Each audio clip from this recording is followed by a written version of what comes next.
Hi everyone, my name is Emily Waverly. I'm 34 years old.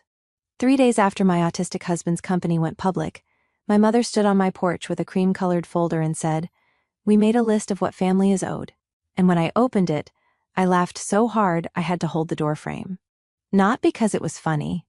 Because for 9 years, my family had acted like my husband, Nathan, was an embarrassment I needed to outgrow. They skipped our wedding. They ignored every Christmas, every birthday, every hospital visit, every quiet little life milestone that normal families at least pretend to care about. My father never once called Nathan his son-in-law. My sister, Brielle, used to say his name in that careful, sticky voice people use when they think kindness and pity are the same thing. And my mother? My mother mailed back our wedding invitation with a yellow sticky note attached. "Emily, please think about the kind of life you're choosing. No RSVP, no apology. Just that." I kept the sticky note in a drawer for years. Not because I wanted to torture myself. Because I needed proof that I hadn't imagined the way they erased us. So when my mother, Patricia Voss, appeared on my porch in a camel coat she only wore when she wanted to look wounded and important, holding that folder like it was a legal summons from heaven, I knew something had changed. Not in her heart. In her math. Nathan's company, Lattice Harbor, had gone public that Monday. It was on the local news, then national business shows, then every family group chat I had been excluded from for almost a decade. My husband, the man they said would hold me back, the man my father called limited, the man my sister once asked if he could even understand marriage, was suddenly worth more money than anyone in my family had ever stood close to. And 3 days later, there was my mother. Smiling. Softly. Like she had not missed 9 years. She held the folder out and said, "Your father and I thought it would be best to put everything in writing so there's no confusion." I looked at her hand first. Perfect nude manicure. Wedding ring polished. A tiny paper cut near her thumb. Then I looked at the folder. My name was written on the tab. Not Nathan's. Mine. That told me everything. I said, "What is this?" She sighed like I was already being difficult. "Emily, please don't make this ugly. We're family." That word hit my chest in the exact place she had abandoned. Family. That magical word people use when they want access without accountability. I opened the folder right there on the porch, while my neighbor's sprinkler clicked across the grass and Nathan's bicycle leaned against the garage, still dusty from his morning ride. The first page had a title centered at the top. Family Reconciliation Expectations. Underneath was a numbered list. Number 1. Nathan and Emily will contribute a minimum of $500,000 to Patricia and Grant Voss as acknowledgement of emotional distress caused by prolonged estrangement. I stared at it. Then I started laughing. Not loud at first. Just one sharp breath through my nose. Then another. Then it rose out of me in a way I couldn't stop. My mother blinked. "Emily." I pressed my palm against the doorframe. "Emotional distress?" She stiffened. "This has been very hard on us." That was when I stopped laughing. Because, suddenly, I wasn't seeing my mother on my porch. I was seeing the empty row of seats at my wedding. 8 chairs on the bride's side, front row, reserved with white ribbon and tiny eucalyptus sprigs, because I had still believed they might come. I was seeing Nathan at the reception, standing in his gray suit with his hands folded tightly in front of him, pretending not to notice that my family's table had untouched salads and no bodies. I was hearing my father's voicemail from the night before the wedding. "Emily, if you go through with this, don't expect us to celebrate a mistake." I had listened to that voicemail in the bridal suite at 6:13 in the morning, while my makeup artist unpacked her brushes and asked if I wanted coffee. I didn't cry then. I didn't cry when my sister posted photos from a lake weekend that same day with the caption, "Family time is everything." I didn't cry when my mother texted me 6 weeks later only to ask if I had come to my senses yet. I built a life instead. A small apartment above a bakery. 2 second-hand nightstands that didn't match.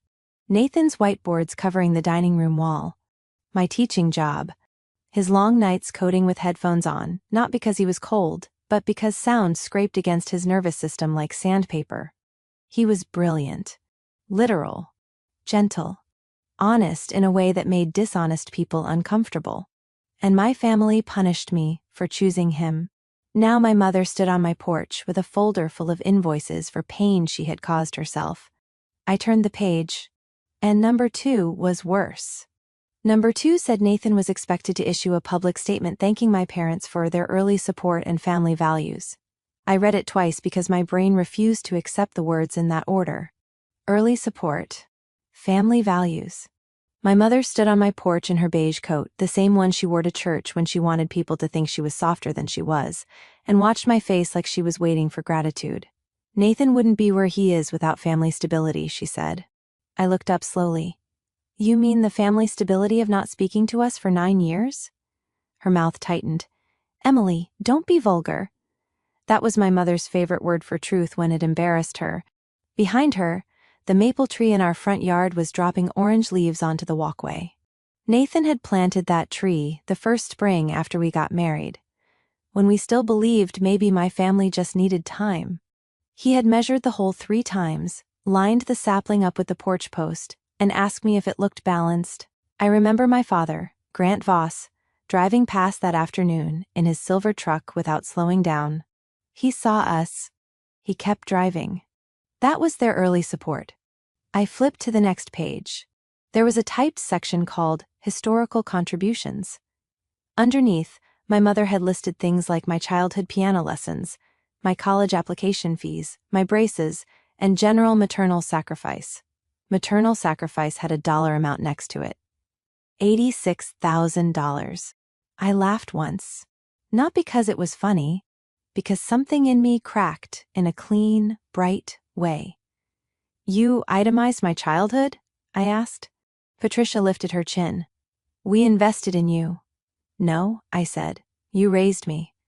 There is a difference, she said, between raising a daughter who honors her family and raising one who disappears into a strange marriage. There it was. Not difficult. Not unexpected. Not we didn't understand him. Strange. My husband had always been strange to them because he didn't perform comfort on command. Nathan didn't laugh at jokes he didn't understand. He didn't fill silence with nonsense. At family dinners, he used to sit beside me with his hands folded, answering questions directly while my sister, Bethany Voss, rolled her eyes across the table like he was a bad smell.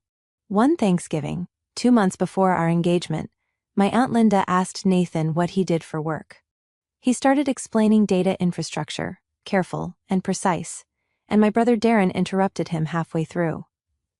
So basically computers, Darren said, smirking. Nathan nodded. Partly. Bethany whispered loudly. Emily always did like rescue projects. Everyone heard it. No one corrected her. I felt Nathan's hand go still under the table. Not pull away. Not shake. Just still. Like he was trying to make his body smaller so the room would stop noticing him. Later, in the car, I apologized until my throat hurt. He looked out the windshield and said, You don't have to apologize for people who meant what they said. That was Nathan. He rarely wasted words. Which meant, when he used them, they stayed. The worst part was that my family hadn't always ignored me. They loved me when I was useful. When my dad needed help managing his medical bills after his knee surgery, I was the one who sat at his kitchen table sorting envelopes while Bethany posted vacation photos from Charleston. When my mom hosted Christmas Eve, I came early, cooked the side dishes, washed the serving platters, and left with leftovers wrapped for everyone except me. I was the dependable daughter. Bethany was the delicate one. Darren was the busy one. And I was the one who understood. When Nathan proposed, that arrangement broke. Because for the first time, I chose someone who did not require me to shrink. My mother called me the morning after I told her we were engaged. She didn't say congratulations. She said, Have you thought about children? I said, someday maybe. And if they're like him? I remember standing in the laundry room of our old apartment, holding a damp towel, hearing the dryer thump behind me like a second heartbeat. Like kind? I asked. Like brilliant? Like honest? She sighed. Don't twist my words. But I hadn't twisted them. I had finally held them up to the light. After that, everything became a test. They asked if Nathan could handle a wedding. They asked if he would embarrass me during vows. My father suggested a courthouse ceremony to keep pressure low, which sounded considerate until Bethany announced her second baby shower would have 90 guests and a champagne cart. When our invitations went out, my mother called to say she and Dad had concerns. 2 weeks later, Bethany texted me a photo of her toddler, holding a sign that said, "Sorry, Aunt Emily, we can't come." No explanation. Just a prop. On our wedding day, 6 chairs sat empty in the front row. My mother, my father, Bethany, Darren, Aunt Linda, and my grandmother Ruth. Nathan noticed before I did. He squeezed my hand and said, "Look at me." So I did. I married him looking into the only face in that room that had never asked me to earn my place. And now my mother was on my porch, asking for $500,000 and a public thank you. I turned another page in the folder. Number 3 was titled Holiday Harm. Under it, my mother had listed 9 Christmases, 9 Thanksgivings, 7 Easter brunches, and multiple birthdays compromised by Emily's silence. "My silence?" I said. Patricia's eyes flicked toward the house. "We reached out in spirit. In spirit, we hoped you'd come around. You blocked my number for 3 years. That was boundaries. You returned the baby blanket I mailed Bethany. She felt judged by it. She was pregnant. She felt judged," my mother repeated, as if saying it twice made it sane. I could feel heat rising in my chest, but my voice stayed calm. That surprised both of us. "What do you actually want?" I asked. She tapped the folder with one manicured nail. "We want to heal properly, with structure, with payment, with acknowledgement," she corrected. "Money is one form of acknowledgement." From inside the house, I heard the soft click of Nathan setting his mug in the sink. He hadn't come to the door. Not because he was afraid, because he knew I needed to decide whether my family still had access to me. That was the difference between control and love. My mother leaned closer. "Emily, you need to be careful. People are looking at Nathan now. Reporters, investors, the community. Family estrangement doesn't look good." Because underneath that heading were names. My parents, Bethany, Darren, Aunt Linda, and beside each name, my mother had already assigned roles. Page 4 was titled, "In my mother's neat navy blue font, Public Family Reintegration Plan." Not reunion. Not healing. Reintegration. Under it was a table with dates, names, outfits, and talking points. My sister, Lauren Voss, was listed as primary family spokesperson. My father, Gregory Voss, was listed as quiet emotional presence. My brother, Miles Voss, who once told me Nathan made him uncomfortable at restaurants, was listed as business liaison. And next to my name it said, "Emily will publicly express gratitude for her family's long-term support." I stared at that sentence, until the letters stopped looking like English. Then I saw Nathan's assignment. "Nathan will acknowledge that the Voss family believed in him before the public did." I laughed once. Not because it was funny. Because my body refused to make any other sound. My mother's lips tightened. "This is exactly the kind of reaction I was afraid of." "You were afraid I'd read it?" "I was afraid you'd be defensive." Nathan stepped closer behind me, not touching me, because he always waited for permission when emotions were high. He knew my family had trained me to freeze when cornered. His voice was quiet. "Patricia, you didn't believe in me." My mother looked past me like he had interrupted a church service. "Nathan," she said carefully, "this isn't the time for literalism." There it was. The little blade. Not shouting, not slurs. Just the smooth correction she used whenever Nathan answered honestly. Literalism. Like truth was a symptom. I felt him go still behind me. 9 years earlier, at our engagement dinner, Nathan had brought my father a small wooden box he made himself. Walnut, sanded smooth, with a tiny brass latch. Inside were printed designs for adaptive desk tools he'd been building on weekends, because my dad had arthritis and kept dropping pens. My father opened it, glanced at the drawings and said, "So this is your special interest?" Everyone laughed. Nathan smiled politely, because he thought they were trying to connect. I went home that night and cried in the shower with my hand over my mouth. Now my mother stood on my porch, asking him to perform gratitude. I turned another page. Screenshots. That was what made my stomach drop. Screenshots of articles about Lattice Harbor. Screenshots of Nathan on CNBC, shoulders stiff, answering questions about workplace accessibility and machine learning tools for disabled employees. Screenshots of social media comments calling him brilliant, and beneath them, handwritten notes in my sister's looping script. Mention we always knew he was gifted. Say Emily needed distance to focus on marriage. Don't discuss wedding misunderstanding.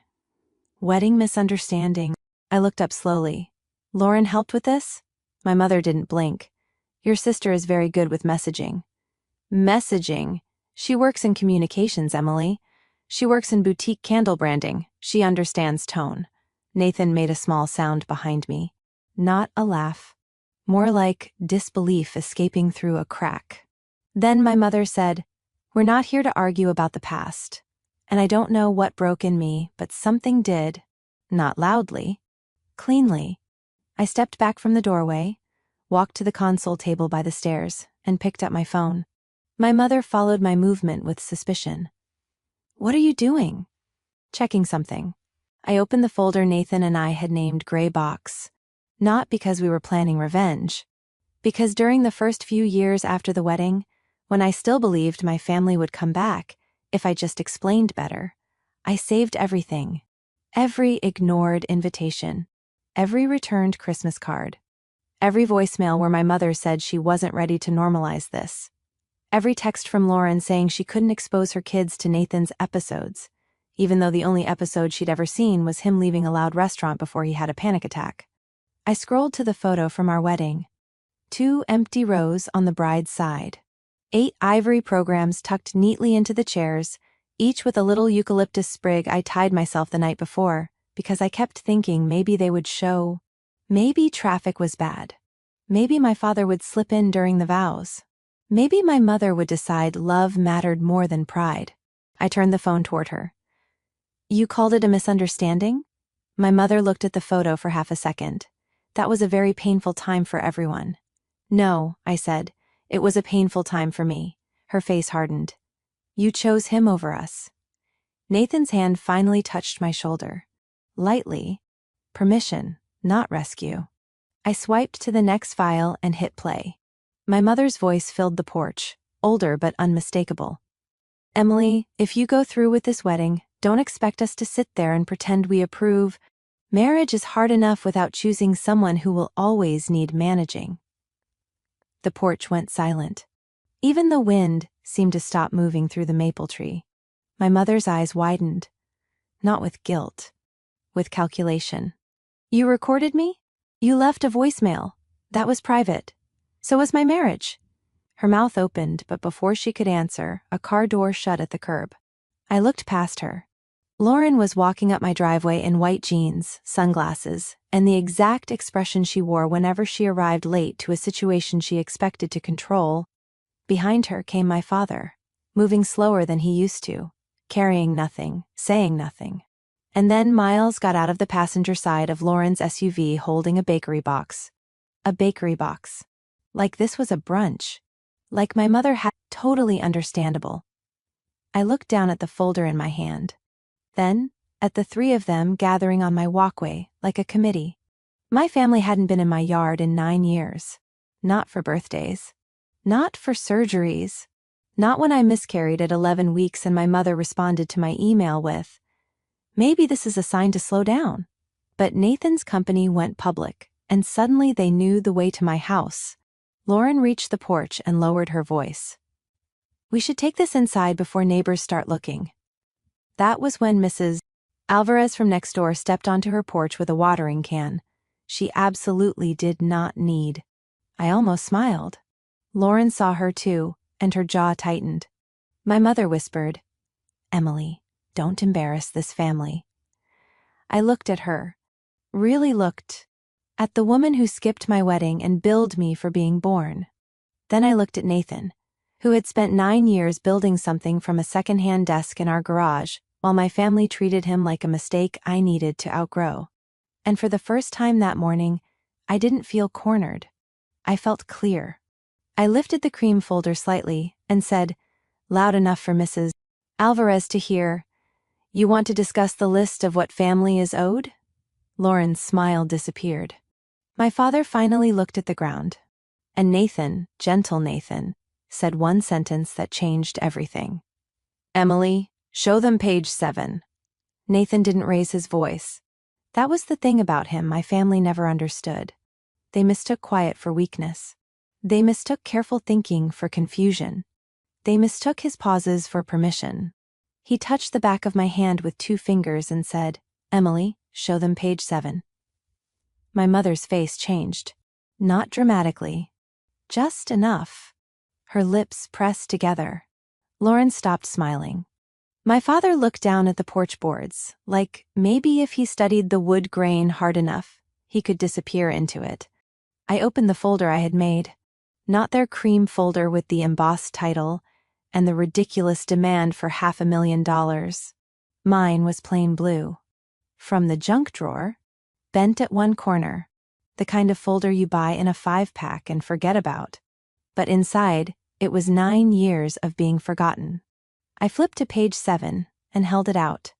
It was a screenshot from the Voss family group chat, dated 3 days before my wedding. "Lauren, are we seriously going to this thing?" "Mom, your father and I have discussed it. We don't want to validate a mistake." "Dad, Emily has always been stubborn. If we attend, she'll think we support this." "Lauren, good. Because I'm not wasting a Saturday watching her marry a guy who can't even look people in the eye." "Mom, don't be cruel, Lauren." Then, 1 minute later, Mom again. "Mom, but yes. We need to let her feel the consequence." The porch went so silent I could hear the refrigerator humming through the kitchen wall. My mother stared at the page like it had bitten her. Lauren said, "That's private." I almost laughed. Not because it was funny, because after everything, that was what offended her. Not the words, not the cruelty, not the fact that my husband was standing 5 feet away reading how they had talked about him before our wedding. The privacy. I said, "You skipped my wedding on purpose." Mom swallowed. "We were concerned." "No," I said. "Concerned is calling me. Concerned is asking questions. Concerned is showing up and pulling me aside if you're worried. You didn't do that. You staged an absence." My father finally lifted his eyes. "Emily, nobody staged anything." Nathan stepped forward and handed me another sheet. Page 8. A photo of our wedding reception. 8 empty chairs at the front left table. My mother's place card. My father's, Lauren's, Aunt Marcy's, Uncle Don's, 2 cousins. Grandma Ruth, who had called me crying the morning of the wedding because Mom told her it would be confusing if she came. I held up the photo. "You didn't just stay home," I said. "You told other people to stay home too." Lauren's cheeks went blotchy. "Grandma Ruth was 82. Don't drag her into this." "She sent me a letter," I said. My mother's head snapped up. I pulled it from the back pocket of the folder. The paper was soft from being folded and unfolded over the years. I didn't read the whole thing. I didn't have to. Just one line. "Your mother said if I came, I would be choosing your new life over the family." My father whispered, "Patricia." My mother's eyes flashed toward him. "Don't you start." And there it was. The crack. For 9 years, they had all moved like one machine. Mom decided. Dad softened it. Lauren decorated it with a joke. Everyone else obeyed. But money does strange things to loyalty. Money pulls masks loose. Mom reached for the blue folder. "Give me that." I stepped back. "No."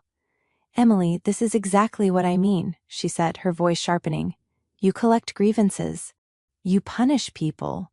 You're making this ugly when we are trying to repair it." Nathan said, "By invoicing us?" Lauren turned on him. "You don't get to talk like you're the injured party." He blinked once. "I am the injured party." The words landed harder because he said them so plainly. A father who sat on the hallway floor with our daughter, Clara. during thunderstorms and counted seconds between lightning and thunder until she stopped shaking. My mother didn't know what to do with a person she couldn't control. So she called him difficult. I turned another page. "This is from 2 weeks ago," I said. Lauren's face drained before I even showed it. It was an email. Not from her. From her husband, Eric Malloy. He had forwarded it to me with one sentence. "I'm sorry. You should know." The email was from Lauren to my mother.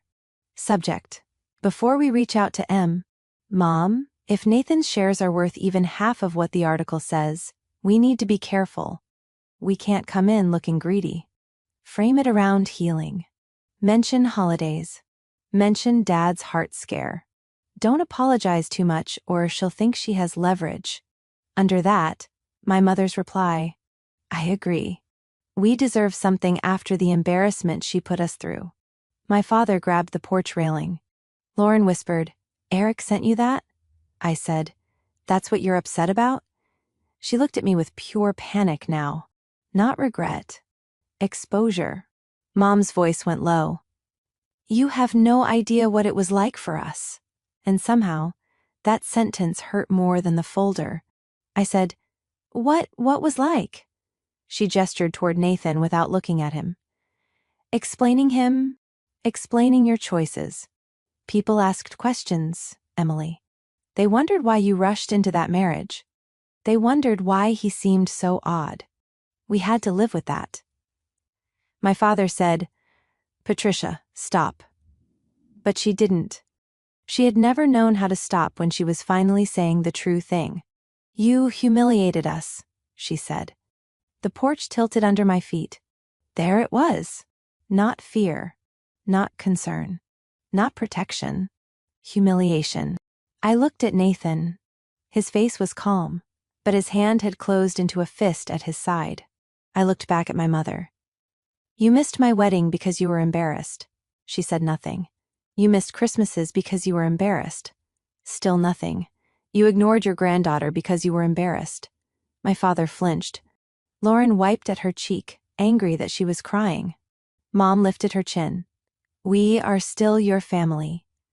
I nodded slowly. Then I picked up their cream folder and opened it to the page with the payment demand. The one that said emotional distress compensation. The one that said $500,000. The one that said funds should be transferred within 30 business days as a gesture of restored trust. I tore it in half. My mother gasped like I had slapped her. Then I tore it again. And again. Small, neat pieces falling onto the porch between us like dirty snow. "You're not owed money for abandoning me," I said. "You're not owed forgiveness because Nathan became successful. And you are definitely not owed access to my daughter because a newspaper finally printed my husband's name." My father's face crumpled a little at Clara's name. He said, "Emily, please, can we at least see her?" I almost broke then, because part of me still wanted a father who meant that. But before I could answer, Clara's little voice came from behind Nathan. "Mommy?" She stood in the hallway holding her stuffed fox, barefoot, her curls messy from her nap. My mother's entire face rearranged itself. Soft. Warm. Grandmotherly. A costume pulled on in 1 second. "Oh, sweetheart," she said, stepping toward the door. "Come to Nana." Clara hid behind Nathan's leg. My mother froze. Because Clara didn't know her. That was the consequence none of them had put in the folder. Not legal. Not financial. Just a child, looking at her grandmother like she was a stranger. I stepped inside and put my hand on the door. My mother whispered, "Emily." I said, "You made your list. Now I'm making mine." Lauren's voice cracked. "What does that mean?" "It means tomorrow morning I'm sending every relative the screenshots, the email, and Grandma Ruth's letter. Not to punish you. To stop letting you explain me." My mother looked terrified. Not because she lost me. Because she was about to lose the story. I closed the door with my family on the porch. And for the first time in 9 years, I wasn't the one left outside. And inside, the house was so quiet I could hear my own breathing. Nathan didn't touch me right away. That was one of the things my family had never bothered to understand about him. He never rushed into emotion just because other people expected a performance. He waited until I turned around. Then he held out his hand. Not dramatically. Not like a movie. Just his hand. And I took it. Behind the front door, my mother's voice rose sharp enough to cut through the wood. "Emily, open this door!" Then my father, lower, embarrassed. "Patricia, stop!" Then Lauren. "This is insane! She can't just do this." Nathan looked down at the torn pieces of folder scattered near my shoes and said, very softly, "They thought the money made you reachable." That sentence hit me harder than all of my mother's shouting, because he was right. For 9 years, I had been easy to ignore because loving me cost them something. Pride, apology, accountability. But now that Nathan's name was on financial news sites, and people at my father's golf club were saying, "Isn't that your son-in-law?" Suddenly I was reachable. Suddenly, I was family. Suddenly, they had expectations. My phone started buzzing on the counter. First my mother, then Lauren. Then he said, "We should eat." That was Nathan. The world could be burning down, and he would remember that my hands shook when my blood sugar dropped. So we ate leftover chicken soup at the kitchen island, while my family stood on our porch debating whether humiliation counted if they were the ones receiving it. 20 minutes later, the doorbell rang again. I didn't move. Nathan did. He opened the door halfway, his body blocking the entrance. My mother's face had changed. The anger was still there, but now it had makeup on. Her voice was softer. Public softness. The kind she used when someone from church was watching. "Nathan," she said, like she had ever earned the right to say his name gently, "this has gotten out of hand." He looked at her. Calm. Steady. "Yes," he said. "You brought an invoice to my wife." My father cleared his throat behind her. "We didn't mean it like that." Nathan tilted his head. "Then how did you mean it?" No one answered. That silence was the first honest thing they had given us all day. Lauren stepped forward, holding her phone. "Look, I already drafted a post. Something simple. So proud of our brother-in-law Nathan and excited for our family's next chapter. If Emily wants to be difficult privately, fine. But publicly we need to—" Nathan interrupted her. "No." One word. Lauren blinked like a door had slapped her. My mother's mouth tightened. "Nathan, you may not understand how families work, but—" "I understand patterns," he said. That shut her up. He continued, still quiet. "I understand that you skipped our wedding. I understand you called me a burden. I understand you referred to me as Emily's special project, in a voicemail I heard because she cried so hard she dropped her phone.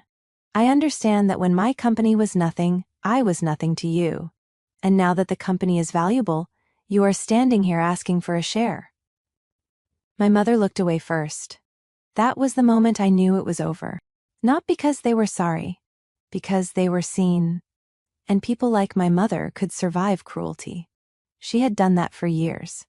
But she could not survive being accurately described. Nathan stepped back and said, "Please leave." My father looked at me over Nathan's shoulder. For 1 second, I saw the man who taught me how to ride a bike. The man who used to peel oranges in one long spiral and hand me the pieces while we watched baseball. Then he said, "Emily, don't make this permanent." And I realized he still thought the damage began when I stopped accepting it. "It already was," I said. "You just didn't notice because I was the only one grieving it." They left after that. Not in a dramatic storm. Just 3 people walking down my porch steps with nothing to carry but the folder they had arrived with, now ripped and useless in my trash. That night, Lauren posted anyway. A smiling picture from years ago. Cropped, so Nathan and I were barely visible on the edge. Caption: "Family is complicated, but love always wins. So proud of Nathan Tyler and everything he has achieved." I looked at it for a long time. Then I posted one photo. Our wedding reception. 12 empty chairs at the front table. No names in the caption. No anger. No explanation. Just one sentence. "Love does not wait for a stock price." Within an hour, Lauren deleted her post. By morning, my mother had texted, "That was unnecessary." I wrote back, "So was the invoice." Then I blocked her. Not forever as a punishment. Forever as a boundary. The consequences came quietly. My father sent one letter 2 months later. Not an apology. More like a weather report from a man standing outside a burning house, describing smoke. He wrote, "Your mother handled things poorly." He did not write, "I did too." I didn't answer. Lauren tried to reach Nathan through his assistant. She asked if there were family investment opportunities. His assistant, a woman named Maribel Crane, who could freeze water with her tone, replied, "Mr. Tyler does not mix business with estrangement." I kept that email. Not because I needed proof. Because sometimes healing looks like reading one clean sentence where a messy wound used to be. And the $500,000 my mother thought she was owed? Nathan and I gave that exact amount away. Not to them.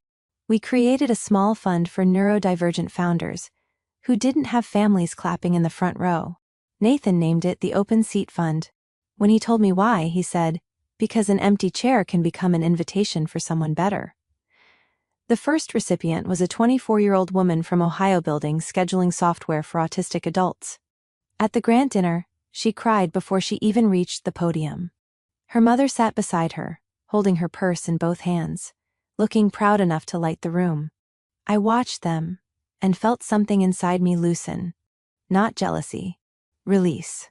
That Christmas, Nathan and I hosted dinner at our house. Friends. His lead engineer. Maribel. Our neighbors, the Kims. A widowed man from down the street who always brought too many dinner rolls. Every chair was full. At one point, Nathan touched my wrist under the table and nodded toward the noise, the forks, the laughter, the terrible singing from the living room. "This is loud," he whispered. I squeezed his hand. "Too loud?" He smiled a little. "No, just real." And that was when I finally understood. My family had not rejected Nathan because he couldn't understand love. They rejected him because he could. He understood honesty without performance, loyalty without invoices, presence without applause. And me? I had spent years begging people to save me a seat at a table where they only liked me quiet, useful, and alone. And do you think Emily's mother wanted reconciliation or just access? If you want more stories about family betrayal, quiet revenge, and choosing peace over guilt, please like and subscribe.